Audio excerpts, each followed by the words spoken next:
Our next guest is Republican House member who opposed President Trump's big bill as of late yesterday, but overnight he voted to move forward with the bill. Joining us right now is Congressman Ralph Norman, Republican of South Carolina. You were outspoken on the other side of this bill, sir, and here we are this morning. What has changed?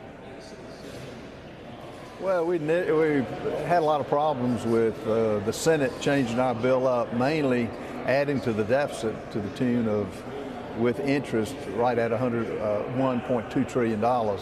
We were unhappy with a lot of the subsidies that weren't phased out that the Senate put back in. We were unhappy with the Senate allowing illegal aliens to draw a paycheck from Medicaid.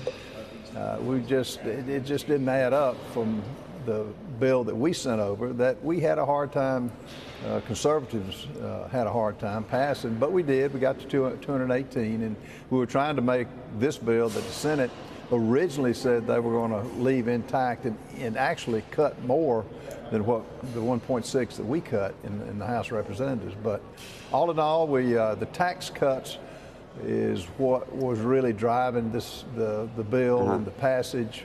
American businesses could not afford a 26% increase. What I don't understand is you had a view that was negative about this bill yesterday. Is there something different about the bill today? Yeah, it is. We met with President Trump, and he did a masterful job of laying out how we could improve it, how he could use as his chief executive office use things to make the bill better. So there's going to be there are big distinctions between. I guess what I'm trying to understand is the bill that was sent from the Senate back to you is fundamentally different from yesterday to today, because then the Senate would have to. Different.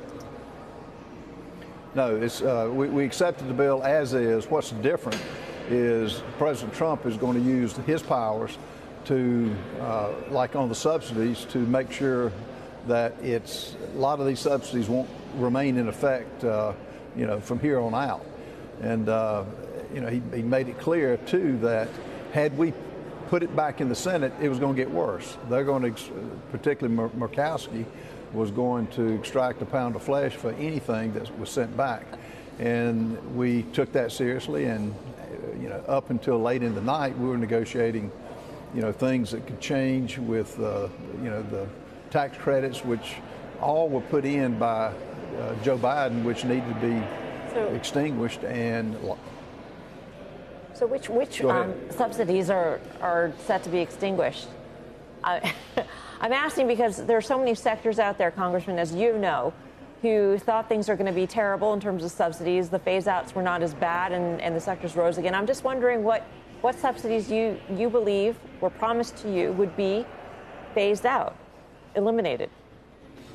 Solar panels, wind and solar needs to be, we would have cut those out day one. We couldn't do that. The Senate put that back in. The $7,500 tax credit for electric vehicles, that's not for government to prop up one industry over another.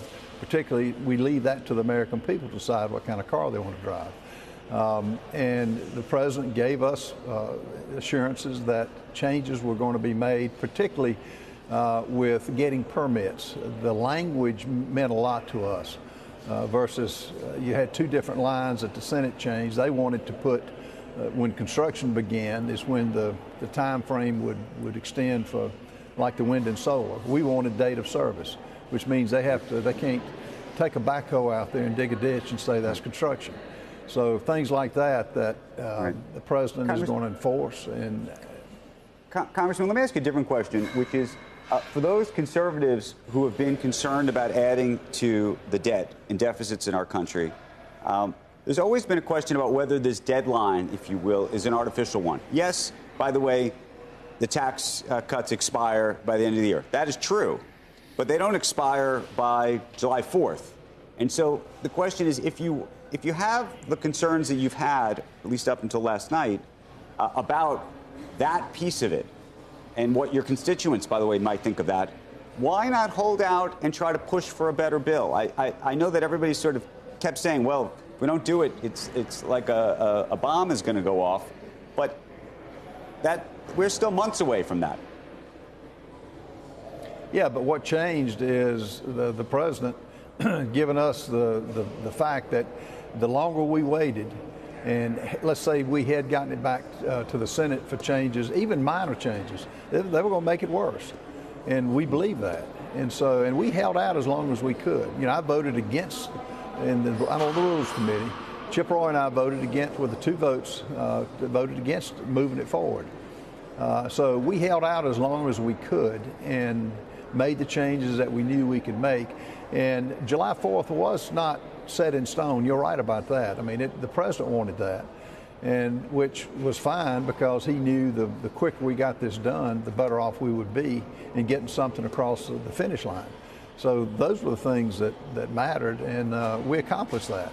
And his July 4th was important to him. It was important to Mike Johnson. So there's no reason to wait. Now, let's say if the Senate were up in the air, if the senators that changed this, if they had changed their mind or could, not make it worse, we would have done just what you said. But no, the time was up. It was time to move on it. Congressman, we're going to run out of time. I have one final question. It sounds to me in some way that you were saying that the president persuaded you by saying that he is going to some degree, override some of the provisions in the bill. Is that right? No, he's not going to override it. He's going to on the permitting. He's going to drive a hard bargain on the permitting. He's going to have accountability is the best way to describe it. And he assured us he was going to do that. And I think some executive orders you'll see come down the pipe, which will be good. But also remove subsidies on wind and solar, correct? The ones that are currently in the bill. No, he didn't. He can't remove them. He's just those that, they had timelines for these, and we couldn't alter that. The Senate actually made it longer. So what he's going to do is use his powers as chief executive to make sure that the companies that apply for solar credits, as an example, he's going to make sure that they're doing what they say, and when they say they've started construction, he's going to make sure they've done that.